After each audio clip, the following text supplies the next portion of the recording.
Marrero, and some of you may know me as a local blogger. I blog at a place called Blue Collar Muse. You can go there at bluecollarmuse.com. And when Sherry asked me if I would close out this evening, I did ask her if there was going to be a teleprompter here to help me with my remarks. She handed me a piece of paper, says we're old school around here and we know how to live within a budget. Deal with it. Welcome to the USA 2009, where your children may be born free, but they will be taxed to death if we don't do something about it. Now, the president wants to call it economic stimulus. You take tax money from all of us, send it to D.C., so they can turn around and send it back to you and me to spend on stuff. Who thought that up?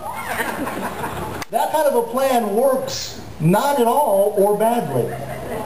Now, there is a tax and spend plan that works. It's called tax cuts. Just leave the money with you and me. We'll save it and spend it on our own. Thank you very much. After all, it's not like it's not our money. But since 1970, the American economy has averaged a growth rate of 3% a year.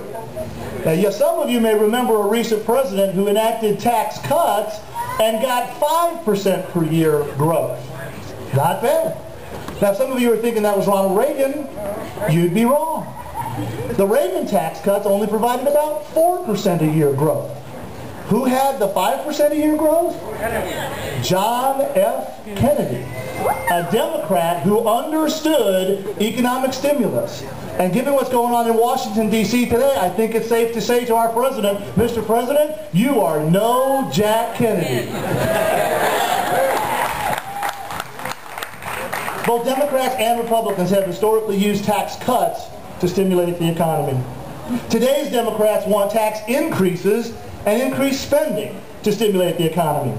This follows yesterday's Republicans who handed us things like TARP 1, Medicaid spending, and all manner of outrageous expense. Folks, this is not about having the wrong party in power. This is about having the wrong policies and the wrong principles in power. You cannot create prosperity today by sending the bill to tomorrow. Those of us who are old enough to remember the old Popeye cartoons remember Wimpy, who was famous for saying, "I'll be happy to give you a quarter on Tuesday for a cheeseburger today." Hello? That's a cartoon, not an economic policy.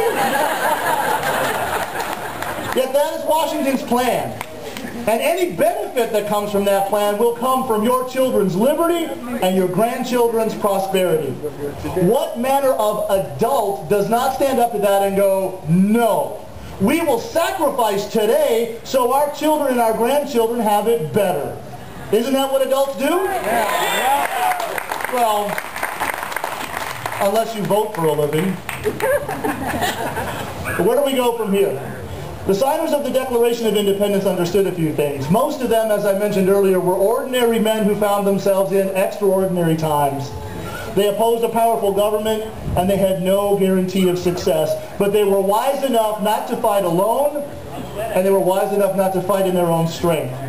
The conclusion of the Declaration says, "And for the support of this Declaration, with a firm reliance on the protection of divine providence, we mutually pledge to each other our lives, our fortunes, and our sacred honor." Today, with a firm reliance on divine providence, look around you here. You're going to find people that you know from your workplace, here in the park, at church, at home, members of your family. These are people who believe as you do. Join together with them. Organize them if you have to. Mutually pledge to each other your lives, your fortunes, and your sacred honor in this fight. Work together. As Ben Franklin remarked at the end of the signing of the Declaration of Independence, gentlemen, we must all hang together, or we will surely all hang separately. The specifics of the work that is ahead of us are unclear. Now, that's not a drawback or a weakness, it's a strength. Because for far too long, from stages like this, or from speakers like me, you've heard, this is today's issue, and this is what we're going to do about it, as if one plan and one issue were enough. But defeating out of touch and out of control government is going to take many people fighting many battles. And some of you are going to work on campaigns. Some of you are going to finance them. Some of you are going to surprise your friends and your in-laws and run for office and be elected.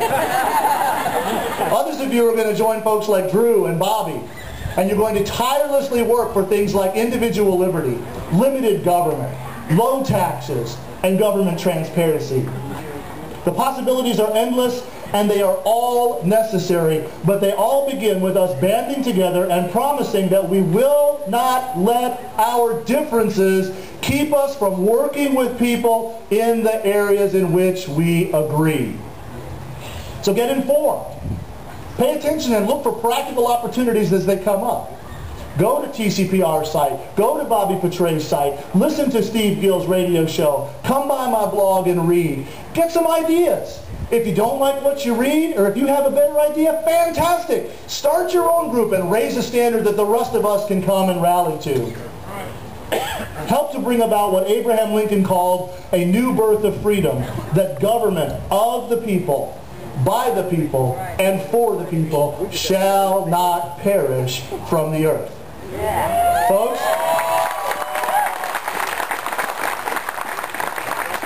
it's time for a tea party. And let's party like it's 1773. God bless you, and God bless these United States.